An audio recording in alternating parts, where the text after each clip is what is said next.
Muito bem, vitória aí do Bayer Leverkusen por 1-0, gol marcado no finalzinho pelo Mukiele. Gol importante aí para o Leverkusen, coloca a equipe nesse momento na vice-liderança dessa primeira fase da Champions League. Pode ser ultrapassado amanhã pelo Barcelona, em caso de vitória da equipe catalã. Mas de qualquer forma, deixa a equipe ali muito próxima também de uma vaga já na próxima fase, muito provavelmente entre os 8. Lembrando que a Champions só volta agora em janeiro. A gente tem os jogos de amanhã, né, quarta-feira, e depois só em janeiro as duas últimas rodadas aí para finalizar e definir quem serão as 24 classificadas para a próxima fase. Lembrando que dessas 24, 8 vão direto para as oitavas e as outras 16 vão se matar aí na fase de playoff, né? Então é importante para o Leverkusen já estar ali na parte de cima da tabela para queimar, não ter uma data, ter duas datas a menos, né? Porque vão ser ida e volta esses playoffs. E o elenco do Leverkusen é curto, Adiel Reis. Hoje a gente teve um vislumbre disso, o Xabi Alonso demorou para mexer, conseguiu a vitória num jogo que não teve tanto brilho, as duas equipes acho que abaixo daquilo que podem produzir, mas valeu a insistência, valeu a força de vontade aí do Leverkusen, que conseguiu um importante resultado, e para a Inter um jogo muito abaixo. Eu entendo essa estratégia do Inzaghi, mas às vezes eu acho que ele perde a mão aí, como você falou, né? O jogo é segunda-feira, custava hoje mandar os cobrão para campo, custava mandar a galera peso pesado aí para tentar vencer e já até garantir vaga de uma vez, e aí os últimos dois jogos você rifa. Enfim, estratégias aí que o Inzaghi vai ter que responder aí na coletiva. Imagino que o Baraúna italiano lá deve estar puto. Estevão Barros, bom, resumo dessa partida, você resumiu bem em questão da Inter de Milão ter meio que entrado displicente para a partida de hoje, mas o Leverkusen também não foi muito acima não, né? Quis mais pelo fato de jogar em casa com o apoio da torcida, teve mais posse de bola e por isso saiu vencedor no último lance de ataque da equipe. Eu acho que a gente pode começar a entender o porquê o Leverkusen foi melhor e mereceu a vitória, Estevão Barros, foi nos primeiros 15 minutos.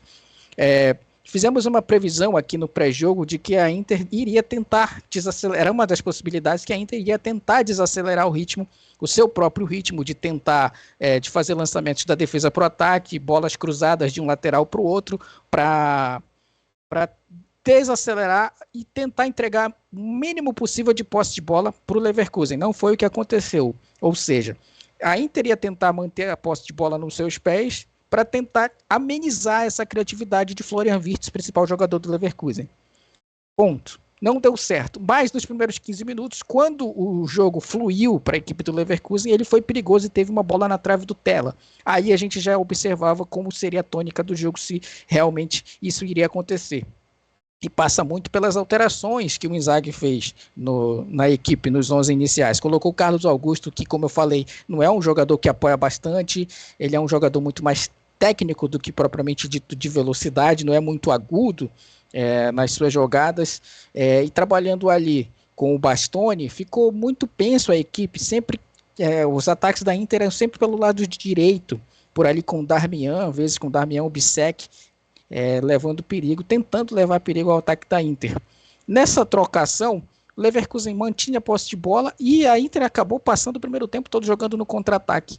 Por pouco não saiu perdendo, já nesse primeiro tempo, mas muito também pela displicência dos jogadores do Leverkusen em finalizar. Foi um jogo equilibrado, mas equilibrado por baixo nos primeiros 45 minutos. Nós tivemos aí a Inter, quando tinha a bola, desacelerando, não tentando lançamentos, tentando cruzamento, mas assim, bem pouco. Né? Você tem dois centroavantes, você tem Marcos Thuram e Taremi, dois bons jogadores de bola aérea, e não fazer 4 cruzamentos, Estevão Barros, é muito pouco. Ou seja, aí entra aquilo de entrosamento, né? Você não tem ali o Carlos Augusto, que não chega na linha de fundo, você tem o Darmian, que ao invés de avançar na linha de fundo, tenta ser um centroavante, então faltou gente para cruzar a bola na área. E aí tudo isso pesou nas costas de quem? do camisa 20 do Turco Çalhanoğlu, que não fez uma boa partida, porque ao invés de ser esse jogador que conduz a bola, ele estava sendo muito mais obrigado a marcar Xhaka, quando que caía por ali, estava sendo obrigado a marcar o Palácios, que flutua muito bem pelo meio campo. Então, tudo que o Inzaghi planejou para o primeiro tempo foi exatamente o que o Xabi Alonso previa. Só que o Xabi Alonso também não previa que a sua equipe fosse jogar de uma maneira ruim. Primeiro tempo péssimo do Florian Wirtz, a gente vai falar do segundo que também não foi bom. Frimpong, 15 minutos bom, o resto do jogo completamente apagado. Tela, a gente não falou o nome dele no primeiro tempo, se não fosse aquela finalização no travessão. E um 0-0 equilibrado por baixo de duas equipes, Estevão Barros, que realmente queriam fazer o básico do básico do básico. O 0-0, acho que se pudesse terminar -1 ou -1 no primeiro tempo, terminaria facilmente. Pois é, né? Um jogo realmente difícil. Na segunda etapa, o Leverkusen até melhorou no início, mas depois o jogo ficou num marasmo ali, né? O Leverkusen tentando, a Inter se defendendo do jeito que dava. Enfim, eu volto a repetir, acho esse time da Inter muito bom, mas hoje eu acho que eles perderam um pouco a mão, assim. Aliás, nessa temporada, né? Não é a melhor forma da Inter. Acho que na temporada passada era um time mais seguro, e não entendo essa negligência do Inzaghi em relação a Champions. Ele perde a mão às vezes nessa minutagem que ele dá para alguns jogadores. Acho que hoje, por exemplo, era um jogo que a Inter tinha a chance de vitória, poderia escalar os jogadores titulares ali, porque você só vai voltar a jogar no segunda-feira, por mais que seja uma viagem longa até a Itália, enfim. E o segundo tempo a Inter basicamente só se defendeu, nem as alterações que ele fez, né? O Di Marco, em tese, é um ala que avança mais, também pouco apareceu. O Barella entrou mal, o Lautaro Martinez também. Enfim, ninguém fez uma boa partida pelo lado da Inter. Acho que o que menos dá pra gente responsabilizar aí é o Sommer e o trio de zaga também. Acho que eles foram bem no jogo. O Çalhanoğlu também acho que foi o que razoavelmente tentou, mas do meio para frente uma partida muito ruim da Inter. Enquanto se defensivamente ela foi bem, ofensivamente nada criou, né? E, cara, você terminar a partida sem dar um chute no gol, eu acho que é uma estatística que, porra, o Inzaghi tem que chegar na galera lá. Aliás, tem que chegar no Inzaghi também, né? Porque ele quem escala o time.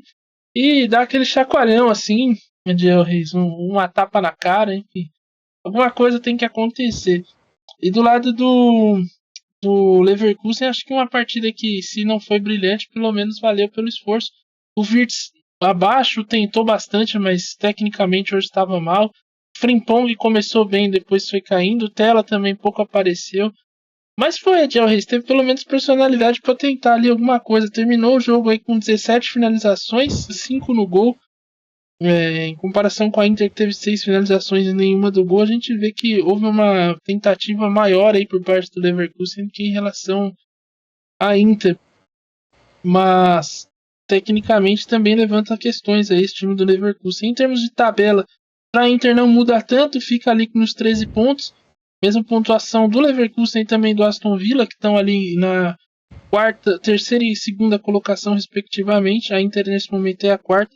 O Brest, hein? Olha o Brest na quinta colocação, também com 13 pontos. E aí amanhã tem o Barcelona e o Dortmund com 12 pontos. O Dortmund também pode passar o Leverkusen, os dois têm 12 pontos. Então quem vencer amanhã nesse jogo que acontece em Dortmund vai assumir a vice-liderança e passar aí, ficar muito próximo de conseguir a vaga já entre os 8. A verdade é que desses times aqui que tem 13, 12 pontos, Adel Reis, uma vitória praticamente já resolve a situação deles. Então, nesses próximos 3 jogos aí, é difícil imaginar que a Inter vai cair tanto e ficar fora entre os 8. Mas resta saber o que o Inzaghi vai fazer, né? Porque se ele vai poupar, o que ele vai fazer é uma questão importante. Eu acho que hoje era jogo para ele meter todo mundo, ganha lá, sai com os 3 pontos, e aí nos últimos 2 jogos ele administra melhor, porque já não vai só para atrapalhar, Diel. Então, Estevão Barros, pontos de vista diferentes, né? Por que o Inzaghi não levou o time titular sabendo que ia enfrentar um dos melhores times da Europa, né? Ah, mas o Leverkusen está embaixo, um empate seria bom. Eu acho que não, Estevão Barros. Eu acho que errou o Inzaghi em poupar alguns jogadores e mesmo o Leverkusen não jogando o melhor do seu futebol, saiu vencedor. Ou seja, se a Inter coloca os seus 11 titulares, em teoria, desde o começo do jogo, com entrosamento e com força máxima, eu acredito que a Inter se sairia melhor na partida de hoje. Ponto.